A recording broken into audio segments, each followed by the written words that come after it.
VR. This promises to be one of the most exciting and rapidly growing industries today. It's going to revolutionize the way we communicate, educate, entertain, and work. But the ideas behind it have actually been around for a very long time, even though it's only really come to the public consciousness quite recently. So to illustrate this, we have a scene from the well-known sci-fi Star Trek. So in here, they had already envisaged in the early 90s the idea of immersive environments where you could walk into a room and you could be presented with any character, object, scene that you could imagine. Okay, so this is the far-off vision. This is where we'd like to get to. And people have already tried to put this into action in some way. And this has seen the rise of VR, AR, and recently MR in order to fill this gap, in order to give us this fully immersive experience. And so we've seen a lot of stuff come out in the last couple of years promising very big things, you know, with Microsoft HoloLens, the Magic Leap 1, and so forth. The idea that you can put on a headset and you can see whales jumping out of floors or see people come to life in front of you. It's all very exciting. Unfortunately, we're not really quite there yet. AR is very much at the first base, with mobile AR just showing 2D overlay on a mobile phone screen or on a tablet screen, a la Pokemon Go, or the first generation of headsets which show relatively low resolution images with small fields of view and quite simple imagery. We're quite far away, it seems, from achieving that true immersive tech. One of the primary problems, of course, is that none of these displays, none of the current generation of AR, MR displays, have any real 3D imagery. They have no sense of depth. And this is a massive blocker for the industry, especially when moving into the consumer zone. So I'd like you to indulge me so we can do a little experiment together. If everyone could hold a finger out in front of their face. Now I want you to focus on that finger. You should notice that the background goes out of focus. Now if you focus on the background, you should notice your finger goes out of focus. This is a perfectly natural reflex and is mandatory for you to be able to sense where you are in the world, where objects are in relation to you, and how to interact with them and so forth. And without it, you get all kinds of nasty effects. So if you can imagine a world where you didn't have that, where you couldn't focus to different places within the room, everything would appear totally flat.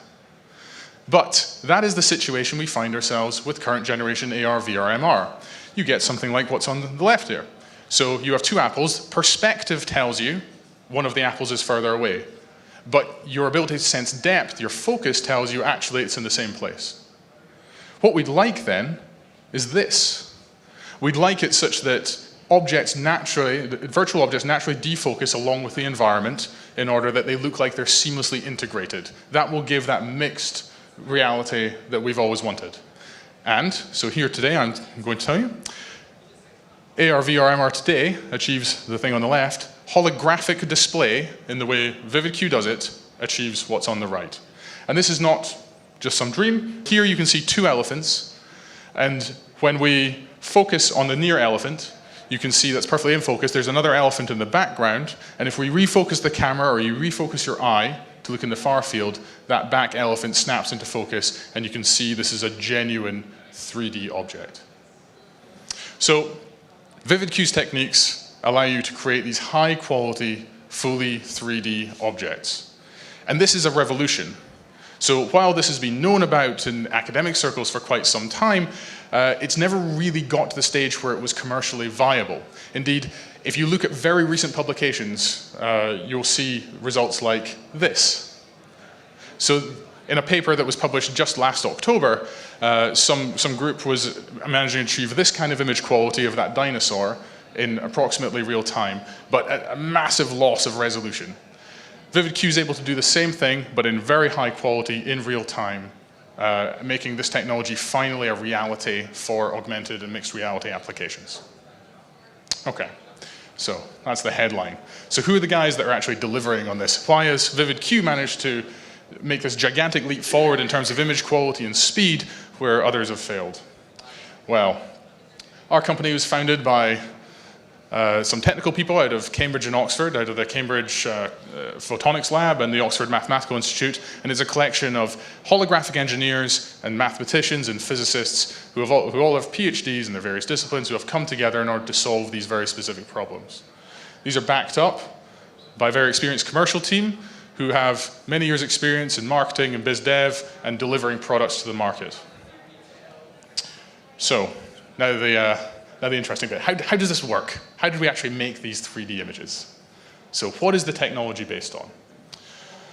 So this rather abstruse diagram I'll go through. So imagine you wanted to create the perfect display technology. How would you go about doing that? Well, we would probably want to mimic the way we observe real objects in the real world. So if I have a given object, like my bottle here, how is it that we actually see this object? Well, we see light comes from various sources, reflects off its surface. That light then adds up in some complicated way and then hits my eye. So if I wanted to exactly mimic that, I would want to somehow compute what that pattern of light reflected off the surface of the object was and manipulate light directly to give me that pattern. Okay, that's exactly what we do. The hologram is this interference pattern, this white noise pattern represented on a display that allows you to directly engineer light in order to form whatever image you want. This is a totally different way from doing display that you'll have experienced. Like when I look at my laptop screen here, I'm seeing an array of pixels that each are colored to give me an image. Here, you're not looking at the display, you're looking at light reflected from the display and forming an image in front or behind it. So this gives your full 3D image. Now, of course, that's not simple, and the reason it's been held up so many years is that the compute required in order to do this is phenomenally high. So to illustrate this, if I'm using a standard holographic algorithm, such as the one used to generate that dinosaur image, okay, so if I take a display of fixed resolution, they required 4 processors just to compute that single image at about 15 frames a second, which is okay.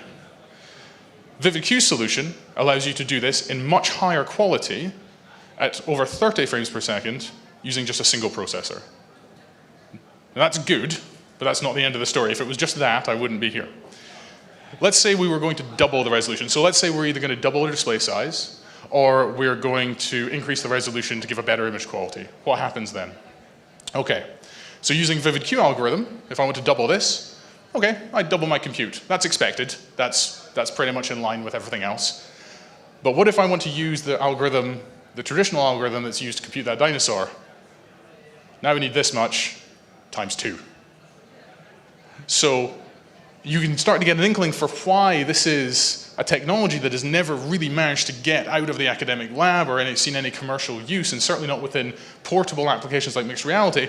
You'd need to drag around an entire GPU server room on your back in order to power a single display. And that's implausible. VividQ entirely solves this problem. Our new algorithms basically ensure that this can be wrapped up in a single ASIC chip about that size that can go in the side of your headset, and you can have a full 3D experience the way you always wanted out of mixed reality. So, one can't just sell algorithms, it turns out.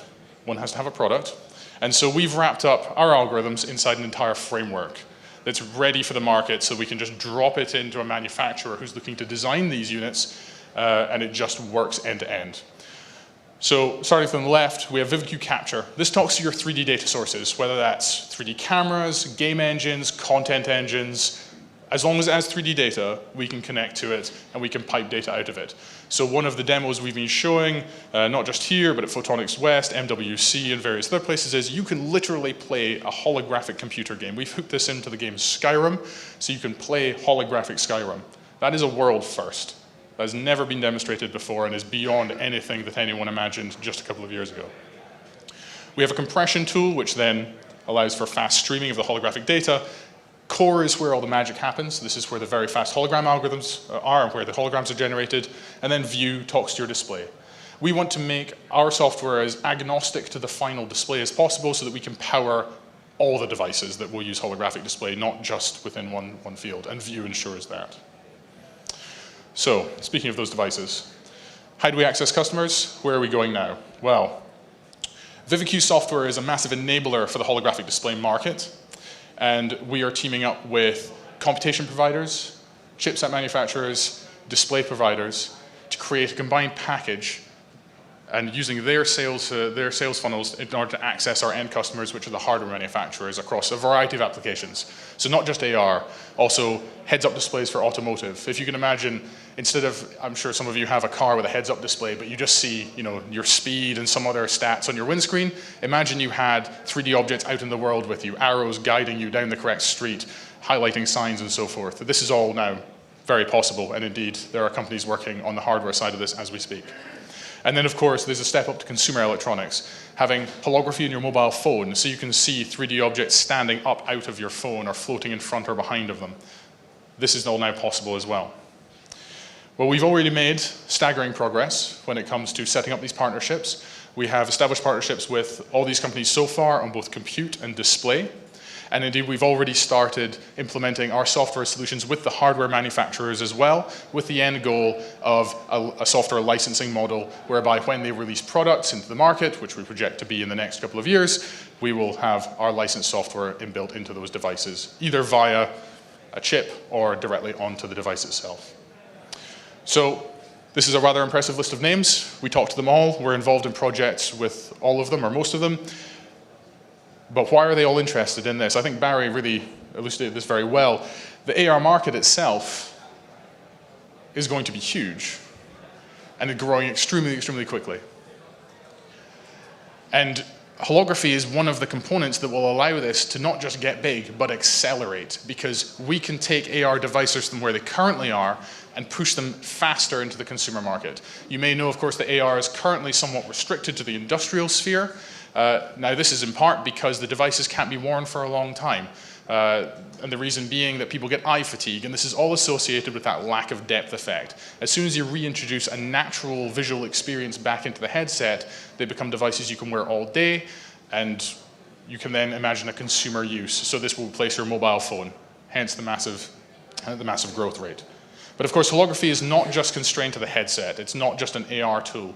As I said, it applies within heads-up displays for automotive, eventually TVs, and even larger scale displays. So we can access the overall display market. Holographic display will become the dominant display type.